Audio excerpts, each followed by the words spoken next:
सगळ्यांचं मी स्वागत करत आहोत। गेल्या 2 पत्रकार परिषदा ह्या महत्त्वाच्या ठरल्या महाराष्ट्रासाठी, कारण आपण सर्वांनीच आम्हाला जे सहकार्य केलं, खास करून ह्या महाराष्ट्राच्या तरुणींसाठी हे खूप महत्त्वाचं होतं। आपल्याला आठवत असेल, पहिला जो विषय आम्ही घेतलेला तो होता वेदांता फॉक्सकॉनचा, आणि तो देखील विषय अजूनही त्याला कुठेही सरकारकडून अधिकृत उत्तर असं आलं नाही। आरोप प्रत्यारोप खूप झाले, महाराष्ट्राचा आवाज उठवल्यानंतर चौकशीची धमकी दिली जाते, पण अजूनही वेदांता फॉक्सकॉन ह्या आपल्या महाराष्ट्राच्या पुणे जिल्ह्यातून पुण्यातून दुसऱ्या राज्यात का गेलं हे अजूनही राज्य सरकारकडून उत्तर कुठेही स्पष्ट आलेलं नाही। दुसऱ्या दिवशी आम्ही दुसरी जी बैठक घेतली ती महत्त्वाची होती। ती देखील जसं वेदांता फॉक्सकॉनचा प्रकल्प होता तसाच बल्क ड्रग पार्क हा एक महत्त्वाचा प्रकल्प होता। त्याच्यासाठी आमच्या मंत्रिमंडळाने त्यावेळी देखील जागा आपण ॲलोकेट केली होती रायगड जिल्ह्यामध्ये, रोह्याच्या जवळ 2,500 कोटीची सबसिडी आपण दिलेली। आणि महत्त्वाची गोष्ट म्हणजे जेव्हा केंद्राकडे आपण अप्लाय केलेलं, आंध्र प्रदेशला मिळालं, हिमाचल प्रदेशला मिळालं, गुजरातला मिळालं, तरी देखील महाराष्ट्राकडे हा बल्क ड्रग पार्क आला नाही। बल्क ड्रग पार्कमध्ये देखील 70,000 ते 80,000 युवकांना नोकऱ्या ह्या मिळू शकल्या असत्या। आपल्याकडे 394 फार्मसी कॉलेजेस आहेत। आपण वॅक्सिन प्रोडक्शनमध्ये देशातले सर्वोत्तम आहोत, सर्वात पुढे आहोत। जे काही क्वालिफाईड बल्क ड्रग्ज असतात, मग त्याच्यात वेगळे जे जसं FDA असेल, FSSAI असेल वगैरे, ह्यांचे जे क्वालिफिकेशन लागतात त्याच्यात जास्तीत जास्ती कंपन्या ह्या महाराष्ट्रात आहेत। हे दोन्ही प्रोजेक्ट हातातून निघून गेल्यानंतर एअरबसच्या आता आम्ही मागे लागले। मला वाटतं आज मुख्यमंत्री महोदय परत एकदा दिल्लीत आहेत। आता ते महाराष्ट्रासाठी गेले आहेत की स्वतःसाठी गेले आहेत हे अजूनही आम्हाला माहिती नाही। कदाचित स्वतःसाठी गेले असतील, हे त्याचा पॅटर्न बघितलं गेल्या अनेक व्हिजिट्समध्ये। काही व्हिजिटच्या जगजाहीर होत्या, हे मला वाटतं जगजाहीर 8वी व्हिजिट असेल आणि लपून छपून 12वी व्हिजिट असेल, त्याच्यात मी काही जाणार नाही आहे। महत्त्वाची गोष्ट ही ऐकू येतं त्याच्यानंतर की आम्ही हे 2 विषय घेतल्यानंतर, विरोधी पक्षाने हे 2 विषय घेतल्यानंतर ह्या खोके सरकारने जे काही MIDCमध्ये प्रस्ताव आलेले ते एवढे दिवस पेंडिंग स्थगिती होती, ज्याच्यावर रिव्ह्यू होते। मग ते आमच्या ऑरिक सिटीमध्ये असतील, आमच्या मिहानमध्ये असतील, महाराष्ट्रात अनेक वेगळ्या MIDCत असेल, ते सगळे प्रकल्प आता रिव्ह्यू करायला घेतलेले आहेत। आणि असं ऐकू येतं की हे सगळेच हजारो कोटीचे प्रस्ताव जे आहेत, जी इन्व्हेस्टमेंट, जी गुंतवणूक आपल्या महाराष्ट्रात येण्यावरती ज्याला स्थगिती दिलेली, त्याला कुठे ना कुठेतरी आता स्थगिती उठवण्याचा विचार सुरू आहे। ह्याच्यावर कुठेही क्लॅरिफिकेशन आलं नाही। ही बातमी मला वाटतं 2-4 चॅनल्सवर ऐकली मी, 2-4 पेपरमध्ये वाचली, पण कुठेही आम्ही ह्याच्यावर स्पष्टीकरण ऐकलेलं नाही आहे। कुठेही लिस्ट किंवा यादी आलेली नाही आहे की किती असे उद्योग होते जे या महाराष्ट्रात आले होते महाविकास आघाडी सरकारच्या काळात, मग त्यांना ह्या लोकांनी स्थगिती दिली खोके सरकारनी, आणि ती स्थगिती किती गुंतवणुकीवर उठवलेली आहे किंवा किती उद्योजकांवर किंवा किती उद्योगांवर उठवलेली आहे। कारण महत्त्वाची गोष्ट हीच आहे, एखादी गुंतवणूक येते म्हणजे नुसतं आम्ही गुंतवणूक ह्या दृष्टिकोनातून विचार करत नाही, तर ह्या महाराष्ट्रात रोजगार किती वाढेल ह्याच्यावर विचार करत असतो। एकंदर जर बघितलं तर जसं मी त्या दिवशी देखील बोललो की गुजरात असेल, आंध्र प्रदेश असेल, हिमाचल असेल, कुठेही दुसरीकडे गुंतवणूक जाणं ह्याच्याबद्दल आमच्या मनात दुःख नाही आहे। राज्यात आणि देशात सर्व जिल्ह्यांमध्ये, सर्व राज्यांमध्ये ही गुंतवणूक आली पाहिजे, सगळीकडे विकासाला संधी मिळाली पाहिजे, रोजगाराला संधी मिळाली पाहिजे, आणि हे आमचं नेहमीपासून स्पष्ट मत राहिलेलं आहे। पण एखादी गुंतवणूक जसं वेदांता फॉक्सकॉन होतं, जिथे तळेगाव येणं ठरलेलं होतं, मला वाटतं 1-2 चॅनल्सनी त्या दिवशी दाखवलं देखील की तळेगाव आणि दुसरी जी जागा आहे त्याच्या दोघांच्यामध्ये फरक काय आहे, महाराष्ट्राने जी दिलेली सबसिडी होती आणि आत्ताच्या ह्याच्यात काय फरक आहे हे आपण सर्वांनी बघितलेलं आहे। बल्क ड्रग पार्कबद्दल मी ज्या काही गोष्टी सांगितल्या ते देखील आपण बघितल्यात, आणि एअरबसचा जो विषय आहे तो आम्हाला मिहान, नागपूर इथे आणायचा होता, त्याचा पाठपुरावा आम्ही मागच्या वर्षीपासून करत आहोत, तो देखील स्पष्ट आहे। आज जो विषय घेणार आहे मी, तो थोडा ह्याला जोडून पण आहे आणि थोडा ह्याच्या पुढे जाऊन पण आहे। गेल्या 2 आठवड्यात आपण बघितलं असेल, मुख्यमंत्री महोदयांनी MTHL इथे जाऊन पाहणी करून आले, जी आमची थोडी सवय होती प्रत्येक महिन्यात जाऊन पाहणी करायची आणि प्रत्येक आठवड्यात रिव्ह्यू बैठका घ्यायची। मी सतत बोलत होतो की या सरकारचं कामावर लक्ष नाही, तर ते थोडं दाखवायला ते MTHLला जाऊन आले। खरं तर महाविकास आघाडीचं सरकार असतानाच 80% काम पूर्ण झालेलं, आणि जे काही मी ऐकतोय आज पण मला वाटतं ओरोट्रोपिक लॉन्चिंग वगैरे आहे MMRDAचं, ते झाल्यानंतर नोव्हेंबर पुढच्या वर्षीपर्यंत 2023पर्यंत हे काम पूर्ण होईल।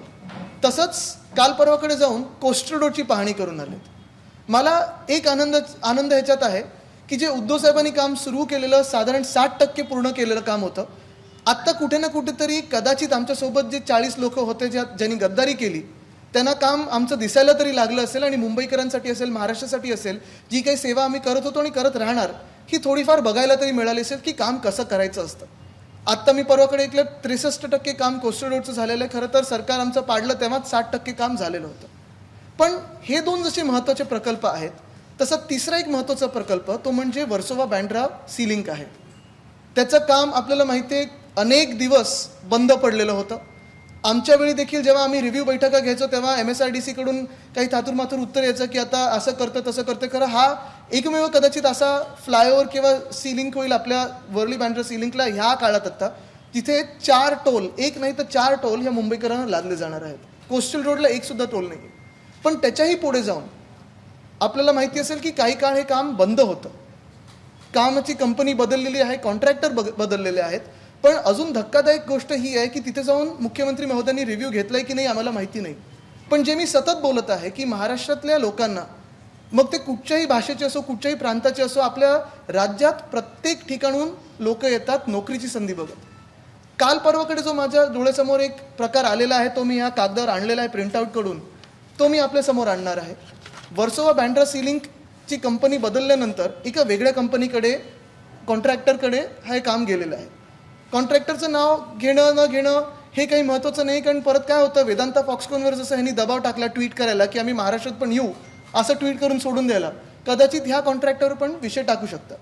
आता ह्या नवीन जे काही कंपनी आहे त्या कंपनीनी जॉब इंटरव्ह्यूसाठी वॉक इन इंटरव्ह्यू ठेवलेले आहेत. जॉब कुठचे आहेत? प्रोजेक्ट मॅनेजरचे आहेत, प्लॅनिंग प्रोफेशनलचे आहेत, engineer to senior manager, marine पायलिंगचा आहे, QS अँड बिलिंगचा आहे, मरीन स्ट्रक्चरचा आहे, मरीन फॅब्रिकेशनचा आहे, प्लांट अँड मशिनरीचा आहे, QA/QCचा आहे, मरीन लॉजिस्टिक्सचा आणि मरीन सेफ्टी आणि एन्व्हायरमेंटचा आहे. प्रत्येकाला क्वालिफिकेशन मॅन्डेटरी काय आहे तर BTech, BE, डिप्लोमा सिव्हिल, म्हणजे साधारणपणे सिव्हिल इंजिनियर ही जी साधी सोपी, अर्थात म्हणजे सोपी म्हणजे काही पास करायला सोपं नसतं, त्याच्यात मेहनतीचं काम असतंच. पण ही जी डिग्री आहे ह्या महाराष्ट्रात अनेक ठिकाणी तुम्हाला दिसतील की इंजिनिअरिंग कॉलेजेस आहेत, त्याच्यातून चांगली मुलं बाहेर पडलेली आहेत. कोस्टल रोड असेल, MTH असेल, ह्या सर्व ठिकाणी चांगलं काम आपले इंजिनियर्स करत असतात. आणि मी नुसतं हेच बोलतोय की महाराष्ट्रात देशभरातून स्वप्न घेऊन लोक येत असतात. संधी इकडच्या स्थानिक भूमिपुत्रांना मिळाली पाहिजे. कारण प्रोजेक्ट कुठचा आहे? Versova Bandra sea link. पण वॉक इन इंटरव्ह्यूज कुठे आहेत? Ramada Plaza, Chennai. म्हणजे काल परवाकडे संभाजीनगरमध्ये येऊन जे आम्हाला मुख्यमंत्री महोदय सांगत होते की आम्ही हिंदुत्व सम्राट बाळासाहेब ठाकरेंची विचारधारा सोडून दिलेली होती, भूमिपुत्रांना न्याय नाही दिला, मराठी माणसाला बाहेर काढलेलं आहे. आज ह्या जॉब इंटरव्ह्यूसाठी जिथे सगळीकडे आहे, हे मी बघितलं की महाराष्ट्रात कुठेही या जॉब इंटरव्ह्यूसाठी वॉक इनसाठी संधी नाही आहे. ना ठाण्यात आहे, ना मुंबईत आहे, ना नागपूरमध्ये, ना नाशिकमध्ये, ना कोल्हापूर, ना नांदेड. आज आपण बघत असाल त्या दिवशी उपमुख्यमंत्री महोदयांसमोर देखील लाठीचार्ज झाला, कारण त्या तरुण मुलांना नोकरी पाहिजे होती, रोजगार पाहिजे होता. वेदांता फॉक्सकॉनचा विषय आणि बल्क ड्रग पार्कचा विषय हाच आहे की आपल्या राज्यामध्ये वेदांता फॉक्सकॉननी 1,00,000 नोकऱ्या आणल्या असत्या, बल्क ड्रग पार्कनी साधारण 70,000 ते 80,000 नोकऱ्या आणल्या असत्या. तसंच हा जो विषय आहे हा तसा बघितला तर सोपा आहे, साधा आहे, खूप छोटा विषय, एका कंपनीचा विषय, एका प्रोजेक्टचा विषय आहे. पण हा विषय एवढा महत्त्वाचा आहे कारण हा विषय देखील डायरेक्टली मुख्यमंत्री महोदयांकडे गेले 7 वर्ष जे खातं आहे, MSRDCचं खातं आहे, त्याच्यातला विषय हा आहे. आणि माझा प्रश्न हाच आहे की जसं चेन्नईमध्ये वॉक इन इंटरव्ह्यू, चेन्नईमधलं जे सरकार आहे, DMKचं जे सरकार आहे, ते उत्कृष्ट काम करत आहे. मग आर्थिकदृष्ट्या असेल, पर्यावरणासाठी असेल, मी रोज बघत आहे, तिकडच्या फायनान्स मिनिस्टरचे इंटरव्ह्यूज देखील बघत आहे. आणि तिकडे जर हे काम असतं आणि इथे जर इंटरव्ह्यू असता तर तिकडच्या देखील भूमिपुत्रांनी किंवा तिकडच्या देखील राजकीय पक्षांनी विचारलं असतं की अरे जर आमच्याकडे काम आहे, चेन्नईमध्ये काम आहे, तर मुंबईत इंटरव्ह्यूज कशाला? आणि तसाच माझा प्रश्न आहे की जर हे वर्सोवा बँड्रा सी लिंकचं काम असेल, एवढे वर्ष प्रलंबित असेल, अजून कुठेही उत्तर आलं नाही की किती टक्के काम झालेलं आहे. तुम्ही आमच्या कामांकडे गेलात, आमच्या सरकारच्या कामाकडे गेलात, बघितलं, कौतुक केलं, आनंदाची गोष्ट आहे. पण हे महाराष्ट्रातल्या तरुण तरुणींचं जे आर्थिक खच्चीकरण चाललेलं आहे, महाराष्ट्राचं जे इकॉनॉमिक आयसोलेशन चाललेलं आहे, ह्याच्यावर कुठेतरी आम्हाला संताप येतो. जसं मी सांगितलं ना की हेच जर इंटरव्ह्यूज आज चेन्नईमध्ये, मुंबईमध्ये, दिल्लीमध्ये, लखनौमध्ये, लुधियानामध्ये असते, तसंच आमच्या कोल्हापूरमध्ये असते, तसंच आमच्या नांदेडमध्ये असते, संभाजीनगरमध्ये असते, तर कुठेही आम्हाला काही वाईट वाटलं नसतं. पण ह्याचा अर्थ हाच असतो किंवा होतो की मुंबईमधलं एक जे काम आहे, जे एवढे वर्ष पूर्ण करू शकले नाहीत किंवा सुरुवात देखील करू शकले नाही आहेत, नवीन कंपनीला दिल्यानंतर कुठेही त्याच्यावर काही उत्तरं नाहीत की कंपनी कोण आहे, कुठून आली, काय आली, ह्याच्यावर आम्हाला प्रश्न पण विचारायचे नाही. पण पुढे जात असताना जॉबसाठी आमच्या महाराष्ट्रातल्या मुलांनी किंवा इथे जे सगळ्या देशातून, सगळ्या राज्यातून मुलं येतात आमच्या महाराष्ट्रात, स्वप्न घेऊन येतात रोजगाराची, त्यांनी इथे वॉक इनसाठी का संधी नाही? आणि मग ह्याच्यातून 2 गोष्टी स्पष्ट होतात. एक, हे सगळं जे चाललेलं आहे ते मुख्यमंत्री महोदयांच्या सहमतीने चाललेलं आहे, आणि जर नसेल तर मुख्यमंत्री महोदयांचं लक्ष आहे तरी कुठे? जे मी सांगितलं ना की जो धांगडधिंगा चाललेला आहे एकंदरच, कुठे काही गद्दार आमदार गोळीबार करतात पोलीस स्टेशनमध्ये, कुठे दमदाटी करतात, कुठे एक इंडस्ट्री टेक ओव्हर करण्याचा प्रयत्न करतात. पण ह्याच्यावर सगळं लक्ष थोडं कमी करून, कारण अजूनही मी बघतो त्यांच्याकडून जे ट्विट्स असतात की आज ह्याचा प्रवेश आणि त्याचा प्रवेश, हे राजकीय प्रवेश ठीक आहेत, ते करून घ्या, आनंदाने करून घ्या, माझं काही म्हणणं नाही आहे. पण आपल्या महाराष्ट्रात रोजगार कधी प्रवेश करेल, रोजगाराच्या संधींचा कधी प्रवेश होईल, हा सगळ्यात मोठा प्रश्न राहिलेला आहे. आपल्याला ह्याच्यावर काही विचारायचं असेल तर चेन्नईमध्ये आत्ता तरी जे काही मला दिसलेलं आहे इंटरनेटवर, ह्यांच्या कंपनीच्या वेबसाईटवर असेल किंवा जे काही कन्स्ट्रक्शन प्लेसमेंट वगैरे ह्या ज्या साईट्स असतात, एकच शहरात अजून तरी वॉक इन इंटरव्ह्यूज आहेत. आणि हे इंटरव्ह्यू 25/9/2022 संडे 9 ते 4, म्हणजे जर कोणाला जायचं असेल इंटरव्ह्यूसाठी इथून वर्सोवा बँड्राच्या सिलिंगसाठी काम करायला, तर हे सरकार त्यांचं तिकीट काढून देईल का? आदित्यची ही कंपनी जी आहे ही महाराष्ट्र बेस्ड आहे, मुंबई बेस्ड आहे? नाही, कंपनीशी माझं देणं घेणं नाही आहे. ही देशात अनेक ठिकाणी कंपनी काम करत असते. जसं मी सांगितलं ना, जर कंपनीचं आज नाव घेतलं तर परत ते कंपनी, आणि त्यांना तर माहिती कुठची कंपनी, ही तुम्हाला पण मी ह्याचं प्रिंटआउट देतो, ॲपको इन्फ्राटेक आहे, ठीक आहे, ते काही कंपनीचं देणं घेणं नाही, कोणी करू शकतं. मूळ मुद्दा असा आहे की MSRDCच्या खात्यात हे असं होत आहे. MSRDCचं जे काम आहे, जे कॉन्ट्रॅक्ट दिलेलं आहे, मुंबई किंवा महाराष्ट्राला संधी मिळत नाही आहे, हे मुख्यमंत्री महोदयांना माहिती आहे की नाही, हा माझा मूळ प्रश्न आहे. ती तुम्हाला देतो, ही ऑनलाईन आली, तुमच्या पेपरमध्ये कोणाच्या आले का? आहेत ना, कॉपीज आहेत ना, देऊन टाका. दिल्या? आदित्य जी, ये जो आपने आरोप लगाया ये थोड़ा सा हिंदी में, क्योंकि काफी इम्पोर्टेंट है, कहा जा रहा था कि सरकार आने के बाद लगातार कहा जा रहा था कि यहाँ के लोगों को जॉब दिए जाएंगे, ये वादा भी शिंदे और फडणवीस की तरफ से किया गया था. अब जॉब्स शायद मिले हैं, 40 लोगों को मिले हैं, इलीगली मिले हैं. मेरी यही बात है कि आज जो मैंने इंटरनेट पे देखा है कि वर्सोवा बैंड्रा सीलिंग की जब बात आती है, तो आप सभी को पता है कि ये वर्सोवा बैंड्रा सीलिंग MSRDC के हाथों में है. कई सालों से ये काम बंद रह चुका है. अभी जब इस काम को शुरुआत हो रही है, तो मैंने कल परसों में ये सारे जो जॉब प्लेसमेंट्स के इंटरव्यूज़ के लिए जो एडवर्टीजमेंट्स आती है, उसमें मैंने देखा कि ये जॉब इंटरव्यूज़ सिर्फ और सिर्फ चेन्नई में होने जा रहे हैं, न देश में कई अन्य ठिकानों में हो रहे हैं या न महाराष्ट्र में हो रहे हैं. ये जॉब काफ़ी स्पेसिफिक है, काफ़ी लोकल है, वर्सोवा बैंड्रा सीलिंग का जॉब है. और मेरा आक्षेप इसी बात पे है कि मुझे ये दर्द नहीं है कि चेन्नई में हो रहा है. बिल्कुल चेन्नई में हो, लुधियाना में हो, दिल्ली में हो, कहीं पे भी हो, कश्मीर में भी हो, कन्याकुमारी में भी हो, उस पर कोई मेरी आपत्ति नहीं है. आपत्ति इसी बात की है कि अगर ये जो जॉब है पूरा, ये जो कॉन्ट्रैक्ट है, अगर वर्सोवा बैंड्रा सीलिंग का है, अगर मुंबई का काम है, तो फिर इस जॉब इंटरव्यू के लिए जो महाराष्ट्र में सारे देश से, हर एक राज्य से लोग सपना लेके आते हैं, और ये यहाँ के भी हमारे जो बच्चे हैं, उनको अगर रोज़गार की संधि ना मिले तो कहाँ मिल जाएगी?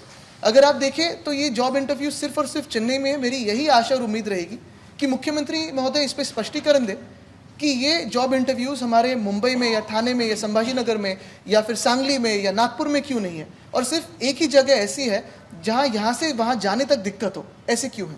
आदित्य, ये जो कंपनी है, आपको अभी हमने गूगल सर्च किया, तो कंपनी बेस्ड इन यूपी, तो उसमें क्या यूपी नहीं, कॉन्ट्रैक्ट किसी को भी दे. देखो, यही मेरी बात है कि अगर ये स्किल की बात हो तो दुनिया भर में जो भी अच्छा मिले आपको, उसी को जॉब दे दो. कंपनी जहाँ भी हो दुनिया भर से, सबसे अच्छी कंपनी महाराष्ट्र में काम करना चाहिए, हमारे देश में काम करना चाहिए, ये हमारी भी राय है. लेकिन जो अपॉर्च्युनिटी होती है वो हर एक को समान मिलनी चाहिए. आदित्य जी, उद्योग विभागाचा नियम आहे, GR आहे की 80% नोकऱ्या ज्या आहेत त्या भूमिपुत्रांना दिल्या गेल्या पाहिजे. त्याच्या अंतर्गत हे चुकीचं ठरतंय का?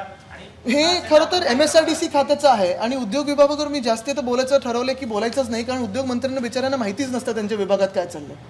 आत्ता ती स्थगिती, पहिलं त्यांना त्याच्यावर थोडं अभ्यास करू दे की जे काही हजारो कोटीची स्थगिती जी दिलेली आहे, ती गुंतवणूक कधी आमच्या महाराष्ट्रात येणार, त्याच्यावर थोडं ते व्यस्त आहेत, त्याच्यात त्यांना राहू दे. आज दिल्लीला आहेत वाटतं ते परत. 25 तारीख को ये इंटरव्यू होने वाले हैं, 4 दिन मुश्किल से बचे हुए. अगर ये इंटरव्यू वहाँ पर होते हैं और यहाँ भूमिपुत्रों के साथ अन्याय होता है, तो फिर आगे आपकी भूमिका क्या रहेगी? नहीं, मुझसे ज़्यादा मुझे लगता है कि मुख्यमंत्री महोदय की भूमिका क्या है, क्योंकि ये उनका डायरेक्ट डिपार्टमेंट है MSRDC. इन्होंने ये भूमिका और ये जो डिपार्टमेंट है 7 साल से संभाली हुई है. उन्होंने परसों ही हमें एक लंबा चौड़ा भाषण दिया कि कैसे हम हमारी भूमिपुत्रों की भूमिका भूल चुके हैं. मैं इसमें यही कहना चाहता हूँ कि अगर चेन्नई में आपको वो स्पेसिफिक स्किल मिले तो बिल्कुल देश भर से क्या दुनिया भर से इंटरव्यू लीजिए और उनको जॉब दीजिए. लेकिन ये अगर बात सिविल इंजीनियरिंग की हो, ये अगर बात हमारे जो प्रोजेक्ट मैनेजर्स की हो, तो देश में और हमारे राज्य में हर जगह इसकी इंटरव्यू होनी चाहिए, या ओपन इंटरव्यू ले लो। मुंबई ने क्या बिगाड़ा है इनका, या थाने ने क्या बिगाड़ा है, या संभाजीनगर ने क्या बिगाड़ा? क्या इसमें सरकार का ध्यान नहीं है ऐसा आपको लगता मुझे लगता है कि ये इसमें से एक बात स्पष्ट होनी चाहिए और मुख्यमंत्री महोदय ने जवाब देना जरूरी है कि ये सब जो हो रहा है ये मुख्यमंत्री महोदय की सहमति से है या नहीं। अगर उनको पता नहीं है तो उनके डिपार्टमेंट में उनका लक्ष्य क्यों नहीं, ध्यान क्यों नहीं, ये भी जनता के सामने आना चाहिए। आदित्यजी, तुम्ही जसं हे एक प्रकरण उघडकीस आणलंय तसंच रामदास कदम जे माजी पर्यावरण मंत्री आहे त्यांनीही तुमच्यावर गंभीर आरोप केलेले आहेत. हे जेव्हा बघा ह्याच्यात फरक असा आहे, हा विचारा. त्यावेळेस तुमचा त्या खात्यात हस्तक्षेप होता आणि भ्रष्टाचाराचे आरोप आता हस्तक्षेप म्हणजे माझ्या खात्यावर माझा अधिकार असतोच हे त्यांना पण माहिती आहे, पण मी त्यांना उत्तर देणार नाही आहे कारण त्यांचा सगळा फोकस हा आम्हाला बदनाम करण्यात आहे आणि आम्हाला राजकारणातून बाहेर पाडण्यात आहे. ठीक आहे, ते त्यांना जे बोलायचं ते बोलू दे. महाराष्ट्राने ते संस्कार आणि जे काही त्यांनी त्या दिवशी दाखवलं ते बघितलेलं आहे. मला त्याच्यावर उत्तरच द्यायचं नाही, मला त्या पातळीला जायचंच नाही आहे. आज जो मी तिसरी पत्रकार परिषद आपल्या समोर घेत आहे ती देखील ह्या महाराष्ट्राच्या आर्थिक खच्चीकरणावर आहे आणि तरुणांना जो न्याय मिळत नाही आहे त्याच्यावर आहे. आता झालं आहे असं की कोणी तरुणांनी प्रश्न विचारला की अरे हा 32 वर्षाचा तरुण आम्हाला काय विचारतो. पण जर रोजगार ह्या महाराष्ट्रात तुम्ही उपलब्ध करून देणार नसाल रोजगाराची संधी तर आम्ही प्रश्न विचारायचे नाहीत का? आदित्य, इसकी दूसरा टॉपिक है जो शिवाजी पार्क को लेकर चल रहा है. आपने वहाँ पे हाई कोर्ट भी अप्रोच किया है. ये इतने कम से क्या लगता है कि पूरी प्लानिंग हो रही है कि जो सिंधिक गुट है वो MMRDA में रिजर्व करनी है. आपको किसी खास उद्योग की शिवाजी पार्क नहीं देना चाहते क्योंकि एक वर्चुअल स्किल राइज हो गई है, एक प्रेस्टीज इशू हो गया है. नहीं, इसी में मैं यही कहूँगा कि आज के पत्रकार परिषद में भी मैं राजनीतिक बात नहीं करूँगा. ये तो हम जब शिव संवाद दौरा कर रहे हैं तो उनका जो समाचार है वो हम ले रहे हैं, लेकिन ये विषय भी काफ़ी गंभीर है, काफ़ी अहम है. क्योंकि जैसे मैंने कहा ना कि अगर ये प्रोजेक्ट चेन्नई में होता और कोई वहाँ से ऑब्जेक्शन लेता कि ये सिर्फ मुंबई में क्यों इंटरव्यूज़ लिए जाते हैं तो भी ये बात जायज़ होती. क्योंकि जो भी भूमिपुत्र हो, अगर बात स्किल की हो, दुनिया भर से सबसे अच्छी स्किल लाओ यहाँ, अच्छे काम करो. लेकिन जो संधि है, जो उपलब्धि है कि चलो मुझे भी आज मैं जाके इंटरव्यू दे सकता हूँ और वॉक इन इंटरव्यू है, क्यों ना देश में हर जगह हो, क्यों ना हमारे राज्य में हर जगह हो. मुझे कोई चेन्नई से आपत्ति नहीं है, मुझे ना गुजरात से आपत्ति, ना कोई राज्य से. मैंने जैसे कहा कि हर एक राज्य में, हर एक शहर में, हर एक गाँव में विकास होना चाहिए, रोजगार की संधि उपलब्ध होनी चाहिए. लेकिन अगर ऐसे स्पेसिफिक कामों में सिर्फ एक ही जगह वॉक इन इंटरव्यूज ले रहे हैं तो क्यों ले रहे हैं, उसका क्या कारण है, ये भी जनता के सामने आना जरूरी है. और मेरी यही मांग रही कि चेन्नई के साथ मुंबई हो, थाना हो, पूना हो, नवी मुंबई हो, संभाजीनगर हो, नागपुर हो, नासिक हो, यहाँ भी वॉक इन इंटरव्यूज लिए जाए और जो भी स्किल में क्वालिफाई हो उसकी पब्लिक लिस्ट जारी करे और उनको जॉब्स यहाँ दिए जाए. आदित्यजी, हे फक्त माहिती अशी हवी होती की फक्त हे या प्रकल्पाबाबतीत घडलेलं आहे की याआधीही जे आता प्रकल्प पहिला आहेत, प्रकल्प माझ्या समोर आलेला आहे. त्यांच्याही मुलाखती अशाच पद्धतीने घेण्यात आल्या होत्या की राज्यातल्या अनेक नाही, हा परवा माझ्या समोर आलेला प्रश्न. कारण काय झालं, ज्याला अप्लाय करायचं होतं त्याचा मला प्रश्न आला, दादा मी चेन्नईला कसं जाऊ. मी बोललो चेन्नईला कशाला जायला पाहिजे, तुला इथे संधी मिळणार आहे. तर त्यांनी सांगितलं मी अजून तरी शोधलं, माझ्या डोळ्यासमोर अजून कुठेही संधी आलेली नाही. आणि म्हणून हा प्रश्न उपलब्ध झाला आहे, इथे उपस्थित झालेला आहे की महत्त्वाची गोष्ट जसं मी सांगितलं की चेन्नईत घ्यायचं घ्या, पण त्याचसोबत त्याच दिवशी मुंबईत का नाही घेत, पुण्यात का नाही घेत. आपल्याकडे काही इंजिनियर्स कमी आहेत का, आपल्याकडे काही एक्सपिरियन्स कमी आहे का. आदित्यजी, फक्त माहितीसाठी की यापूर्वी तुमच्या सरकारमध्ये अशाच पद्धतीने वेगवेगळे प्रकल्प आलेले होते, त्याच्या वॉक इन इंटरव्ह्यू सगळ्या महाराष्ट्रात झाल्या होत्या का? कारण अशा पद्धतीनं प्रत्यारोप आता त्याच्याकडनं होतील ना, होणारच प्रत्यारोप. पण महत्त्वाची गोष्ट ही आहे की हे जे सरकार आहे, जे आम्ही करत होतो ते बदलायला निघालं असेल तर जर चुका झाल्या असतील तर त्यांनी तरी सुधारायला पाहिजेत. पण महत्त्वाची गोष्ट म्हणजे असं कुठेही झालं असं माझ्या डोळ्यासमोर आलेलं नाही. आपण कायदा केला की 80% भूमिपुत्रांना तिथे स्थान दिलं पाहिजे. दुसरं आपण एक मान्य करून घेतलेलं की जे काही गुंतवणूक आपल्या राज्यात येते त्या गुंतवणुकीसोबत स्किल डेव्हलपमेंट हा देखील विषय खूप महत्त्वाचा होता. मला आठवतं मुख्यमंत्री महोदय जेव्हा उद्धवसाहेब ठाकरे होते तेव्हा सुभाष देसाई साहेब असतील, अजित पवार साहेब असतील, सगळ्यांनी बैठक घेतली की स्किल डेव्हलपमेंटचं देखील सेंटर तिथे आजूबाजूला आलं पाहिजे. आणि महत्त्वाची गोष्ट हीच आहे की आपण बघितलं असेल सिव्हिल इंजिनिअरिंगसाठी महाराष्ट्रात इंटरव्ह्यू का नाही घेतले, हा माझा सोपा प्रश्न आहे. तुम्ही भले दुसरीकडे कुठेही घ्या, मग तुम्ही लंडनमध्ये घ्या, तुम्ही तैवानमध्ये घ्या, कुठेही घ्या, पण जर इकडचं काम आहे तर इकडे का नाही संधी मिळाली आहे, हा मोठा प्रश्न आहे. मग त्यांनी ते जाहीर करायला पाहिजे. त्यांनी जाहीर करायला पाहिजे, कारण आपली मुलं इथून तिकीट काढून बिचारे खर्च करून तिथे जाणार आणि जर त्यांना जॉब नाही मिळाला तर खर्चाची भरपाई कोण करणार. आत्ता असं झालेलं आहे की अनेक आश्वासनावर आपण बघताय हे सरकार कुठेही पुढे येत नाहीये. आज देखील शेतकऱ्यांसाठी मला वाटतं विरोधी पक्ष नेते दानवे साहेब गेलेले राज्यपाल महोदयांकडे, तसंच दहीहंडीचं कालचं पण विषय मला वाटतं एका चॅनलवर आलेला आहे की जे काही दहीहंडीला खेळाचा दर्जा देणार होते, इन्शुरन्स देणार होते, जे काही देणार होते, घोषणा करून झाली आहे पण पुढे काही झालं नाही आहे. वेदांताचं देखील तसंच झालेलं आहे, घोषणा करून झाली पण पुढे काही झालं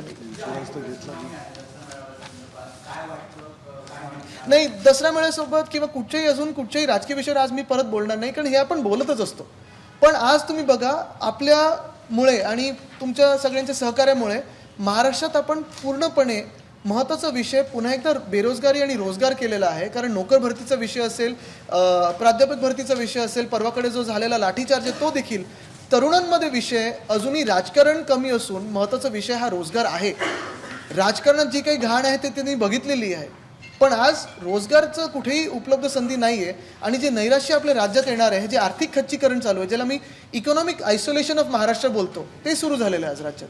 सर इसमें देखा ही जा रहा है कि सर ये जो कंपनी है जिसको ये काम मिला है, ये कंपनी द्वारा ये इंटरव्यू, जी बिल्कुल, ये सरकार की तरफ से इंटरव्यूज नहीं दिए गए. एग्जैक्टली. और सरकार की तरफ ये इंटरव्यूज नहीं है तो भी क्या ये दायित्व बनता नाही आहे, त्यांचा काही अधिकार नाही आहे का सरकारचा? MSRDCच्या खात्यात आहे, मुख्यमंत्री महोदयाचं. आता बघा, जेव्हा काही गुंतवणूक येते ती इंटरव्ह्यू हे प्रायव्हेट कंपनीजच घेतात, पण त्यांना सांगणं की तुम्ही इथे इंटरव्ह्यू घ्या हे सरकारचं काम असतं, मुख्यमंत्री महोदयांचं काम असतं.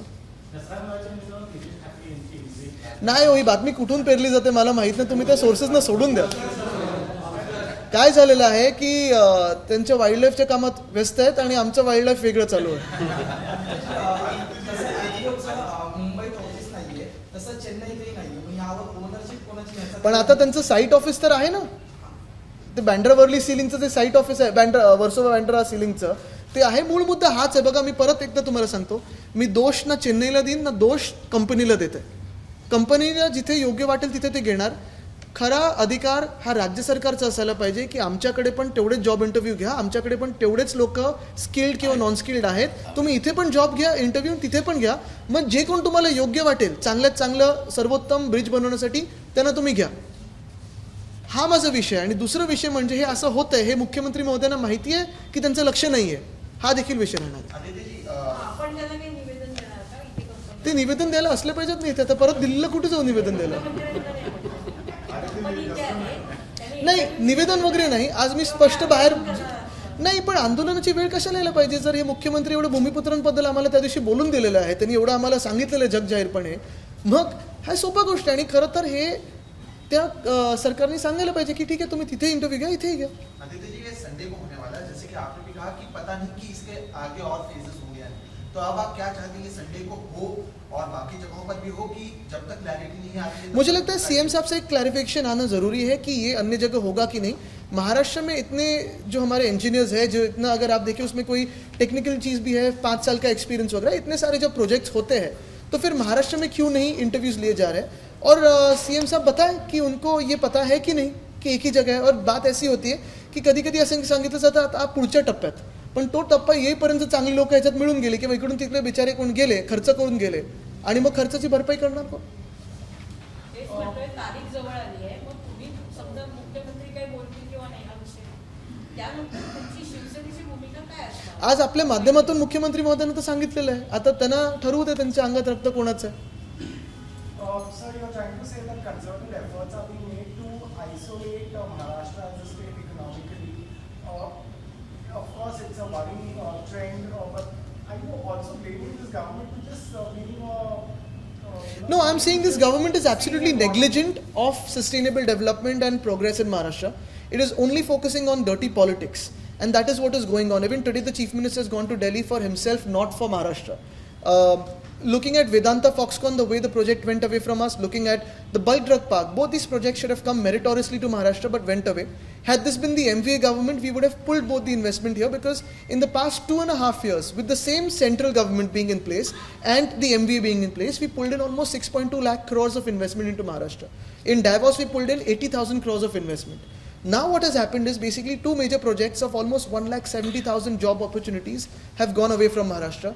Likewise, what I hear is there was a stay on all the investment that had come into Maharashtra from MIDC, and now the stay is being reviewed. So we don't know how many industrialists or industries will even stay in Maharashtra, looking at what is happening and looking at the political pressure being exerted on them. With today's issue, The issue is not with interviews being held in Chennai. I don't mind progress in any of the state. It is every state's right, every city's right to go ahead. Our issue is, why is it only happening in one city which is outside the state of Maharashtra when the project is very, very local to Versova, Bandra, Sea Link? Do we not have civil engineers in Maharashtra? Do we not have skill in Maharashtra? I am all in favor of bringing in the best skill, the best expertise from all around the world. But when there are opportunities for interviews, why not have the interviews also in cities of Maharashtra, be it Mumbai, Pune, Thane, Navi Mumbai, Nanded, Sambhajinagar, Kolhapur, Nagpur? Why not there? Why have it in only one city? And if at all there is another opportunity, why not declare it at the same time? Because you'll have many more people who want those jobs actually spending on the tickets, on the stay, going to those job interviews and probably not getting a job interview and losing their pocket money. That is the problem. And with this, we are seeing a new phase of a double engine where one engine, which is our local engine, has failed and is leading Maharashtra into economic isolation. And that is the bigger problem.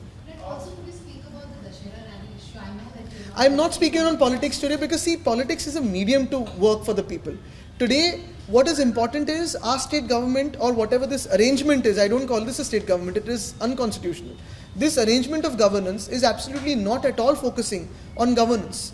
Had it been the case, we wouldn't have lost out on Vedanta Foxconn, we wouldn't have lost out on the Bulk Drug Park, we would be chasing Airbus more actively, we would be chasing this job interview, which is as simple as a job interview opportunity, more actively, had the Chief Minister looked into his own department with more concern.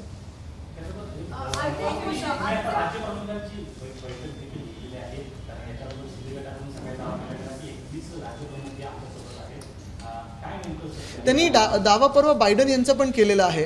पण काल परवाकडे तिथे ज्यांना बोलवलं गेलं आणि photo पण काढले गेले, ते आज सगळे इथे आलेले आहेत. ते सगळे तुम्हाला पण सांगतील की कसं बोलवलं जातं आणि फोटो कसे काढले आणि जातात. ते एक महत्त्वाचा विषय आहे, राजकारणाचा नाही, स्त्री सन्मानाचा विषय पंतप्रधान बोलले.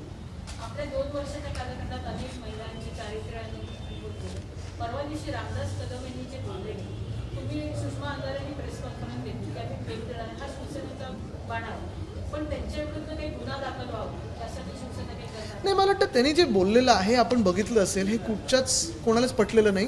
त्याचा समाचार जो घ्यायचा, मी खरं तर तिथे जाणार पण नाही, कारण मला त्या पातळीला जायचंच नाही. मला माझ्यावर संस्कार वेगळे झालेले आहेत. आज मी महाराष्ट्राच्या प्रगतीबद्दल बोलत आहे, कुठेही राजकारणाबद्दल बोलत नाही. ठीक आहे, राजकारण जे घडत असतं आपण बघितलं आहे, घाणेरडं राजकारण आपल्या राज्यात चालू आहे. पण आज देखील शिवसेनेने किंवा आम्ही आज सकाळी शेतकऱ्यांबद्दल आम्ही गव्हर्नर साहेबांना भेटलो, राज्यपाल महोदयांना भेटलो, आज ह्या रोजगारासोबत बोलत आहोत, रोजगाराबद्दल बोलत आहोत. महत्त्वाचा विषय हाच आहे की कोणीही महाराष्ट्रावर लक्ष देऊन नाही आहे आणि आम्ही विरोधी पक्ष म्हणून महाराष्ट्राचा विषय धरलेला आहे. कारण रोजगार, महिला सन्मान असेल किंवा जी काही प्रगती आम्ही महाविकास आघाडी सरकार म्हणून करत होतो, ती आज सगळ्याला स्थगिती मिळालेली. आदित्यजी पण एक